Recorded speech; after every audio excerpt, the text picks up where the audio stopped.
चौथा कलमा जो कि कफ़ारे का कलमा था, उसके लिए आप मेरे साथ मिलकर हवाला देख सकते हैं।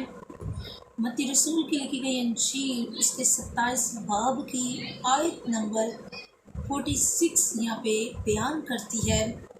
और तीसरे पहर के करीब यीशु ने बड़ी आवाज़ से चिल्लाकर कहा, एली एली लमा शबक्तनी, यानी ए मेरे खुदा तूने मुझे क्यों छोड़ दिया।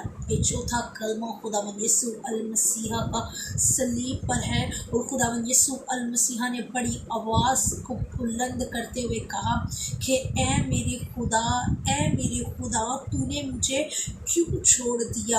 एक दर्दमंदी की आवाज़ ये खुदावंद यीशु अल मसीह के खुदा बाप के हुजूर में थी।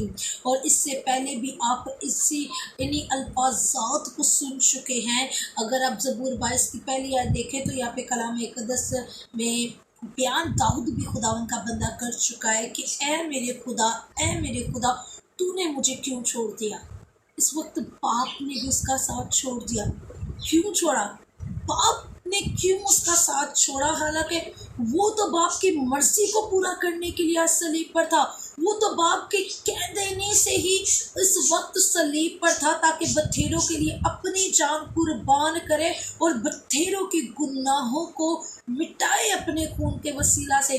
फिर बाप ने क्यों उसका साथ छोड़ दिया? बाप ने इस वक्त क्यों छोड़ा है? क्योंकि खुदावंद यीशु मसीह बुलंद आवाज़ के साथ यहाँ पे कलाम मुक़द्दस कह रहा है, यीशु मसीह कह रहे थे कि एली एली लमा शबक्तनी, यानी ए मेरे खुदा तूने मुझे क्यों छोड़ दिया। दर्दमंदी की आवाज़ है ये मेरे अजीज़ों।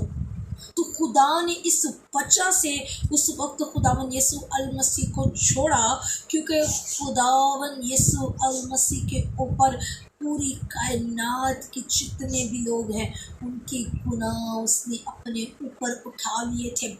वो जहाँ के गुनाहों को अपने ऊपर डाले हुए था तो मुमकिन नहीं था, क्योंकि हकूक को जब आप देखते हैं, हकूक उसके पहले बाप की 13 आयत बयान करती है कि खुदा पाक है और उसकी आंख बदी को देख नहीं सकती। खुदा पाक है, उसकी आंख बदी को नहीं देख सकती। और इस वक्त खुदावंद यीशु अल मसीह तो पाक थे, लेकिन खुदावंद यीशु अल मसीह ने हमारे गुनाहों को अपने ऊपर डाला हुआ था। हमारे गुनाहों को उसने अपने बदन पर लिया हुआ था और हमारे लिए कुर्बान हो रहा था। हमारे लिए अपनी जान का फिदिया खुदावंद यीशु अल मसीह इस वक्त दे रहा था। इस बच्चा से खुदा ने भी छोड़ दिया। और याद रखिए, जिसे खुदा ही छोड़ दे, क्या फरिश्ते उसकी मदद के लिए आ सकते हैं? इसकी बाबत तो खुदावंद यीशु मसीह की बाबत तो कलाम मुक़द्दस कहता है कि फरिश्ते इसकी खिदमत के लिए खड़े हो जाते हैं। आज वो फरिश्तेगान कहाँ थे? आज वो फरिश्तेगान इसके पास क्यों न थे ताकि उसे बचाते या फिर उसकी हिफाजत करते या फिर उसके गम को कम कर सकते?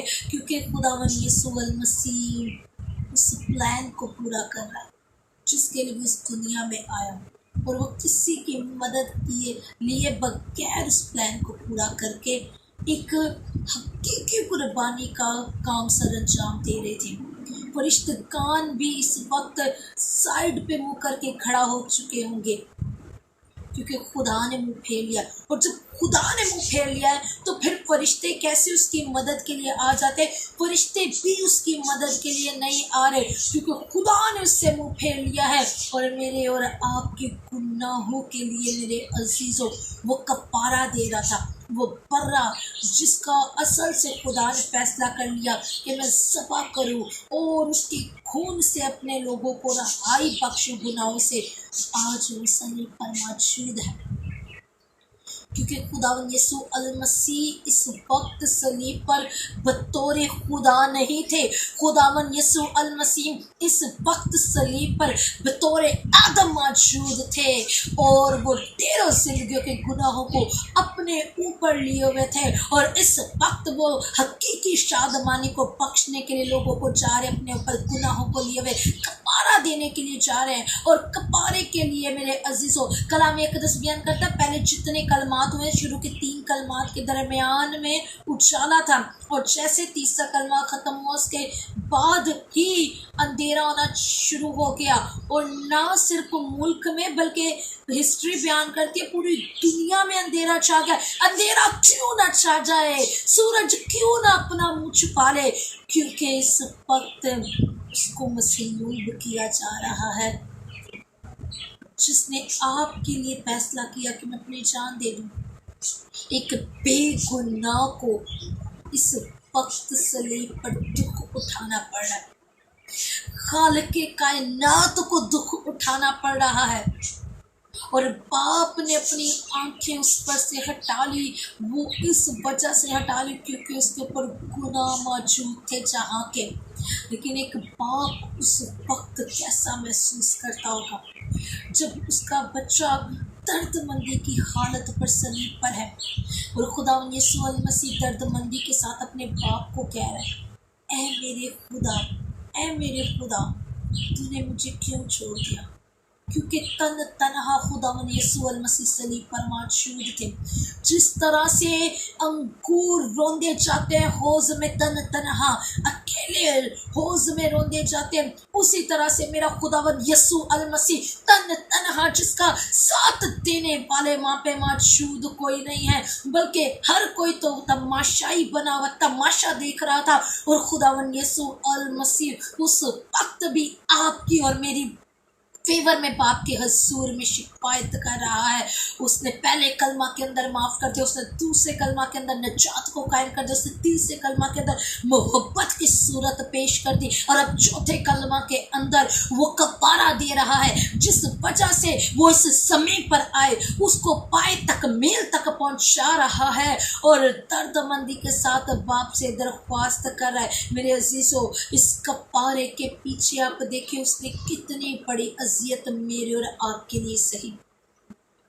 आज अपनी जिंदगियों में चेक करने की ज़रूरत है। उसके कफारे के बाइज़ उसने आपको रहाई बख्शी है, उसके कफारे को अपनी जिंदगियों में कायम रखें। अदलो इंसाफ के तकाज़े को खुदा ने पूरा किया अपने बेटे को कुर्बान करके पूरी खलकत के लिए, और फिर उसी के खून के वसीला से हमें रहाई बख्श दी। उस पर ईमान लाइए, उसको अपना खुदा जान लीजिए। जिसने आपके लिए जान दी वही जिंदा खुदा है, और कोई किसी के लिए नहीं कर सकता, लेकिन मेरे और आपके खुदा यीशु मसीह ने ये करके दिखाया है, और उसकी शादमानी के लिए दिल से उसकी शुक्रगुजारियाँ करें। आमीन। खुदावन इस कलमा के वसीला से आप सबों को बरकत बख्शे। God bless you.